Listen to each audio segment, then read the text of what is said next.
السلام علیکم دوستو، میرا نام ہے عدنان اور آپ دیکھ رہے ہیں میرا یوٹیوب چینل روح مدینہ۔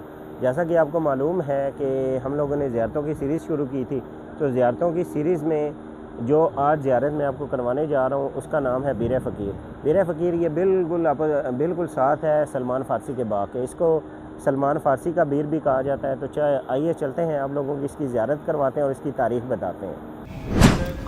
یہ کنواں مدینہ منورہ کے العالیہ یعنی اوپر والے علاقے میں واقع ہے۔ یہ وہی زون ہے جہاں پرانے وقتوں میں کھجوروں کے باغات، پانی کی نہریں اور زرعی زمینیں ہوا کرتی تھی۔ بیر فقیر کی اہمیت اس لیے ہے کہ حضرت سلمان فارسی جس علاقے میں غلامی کے زمانے میں کام کیا کرتے تھے، وہ علاقہ اس جگہ کے ارد گرد تھا۔ اسی نسبت سے لوگ اس کنویں کو بیر فقیر یا سلمان فارسی کے علاقے کا کنواں کہتے ہیں۔ دوستو، سب سے پہلے ایک بات بہت واضح سمجھ لیں کہ اس کنویں کے ساتھ کوئی معجزہ، کوئی کرامت یا نبی کریم صلی اللہ علیہ وآلہ وسلم کی سواری کے کنویں میں گر کے مرنے کی کوئی روایت صحیح حدیث کی کتابوں میں موجود نہیں ہے، نہ بخاری میں، نہ مسلم میں، نہ کسی معتبر سیرت کی کتاب میں۔ اس لیے ہم ایسی کسی بات کو نہیں مانتے جو غیر مستند ہو۔ لیکن اس کے باوجود یہ جگہ بہت اہم ہے۔ اس کی اہمیت اس کے تاریخی پس منظر کی وجہ سے ہے۔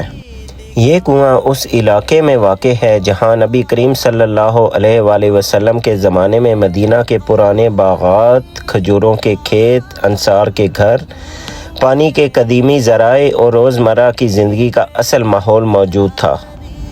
یہ جگہ مدینہ کی 1400 سالہ پرانی اصل تاریخ کی وجہ سے قیمتی ہے۔ یہ وہی ماحول ہے جس میں صحابہ کرام کی زندگی گزری، جہاں وہ کھیتی باڑی کرتے تھے، پانی نکالتے تھے اور مدینہ کی اصل بستی آباد تھی، اور اسی لیے اسے آج بھی تاریخی ورثے کے طور پہ محفوظ رکھا گیا ہے۔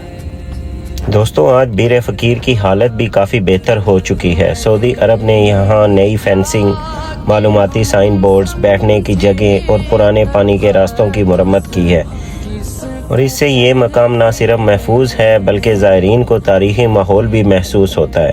آپ دیکھ سکتے ہیں کہ ہر چیز اس مقام کی اصل قدامت کو برقرار رکھتے ہوئے تیار کی گئی ہے۔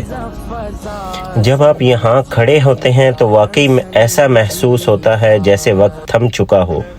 ہوا کی سرسراہٹ، کھجوروں کی مہک۔ یہاں ایک بات میں واضح کر دوں، اس مقام سے متعلق بہت سی عوامی کہانیاں اور غیر ثابت روایات مشہور ہیں، لیکن میں نے اس ویڈیو میں صرف وہی باتیں شامل کی ہیں جو معتبر تاریخی حوالوں سے ملتی ہیں۔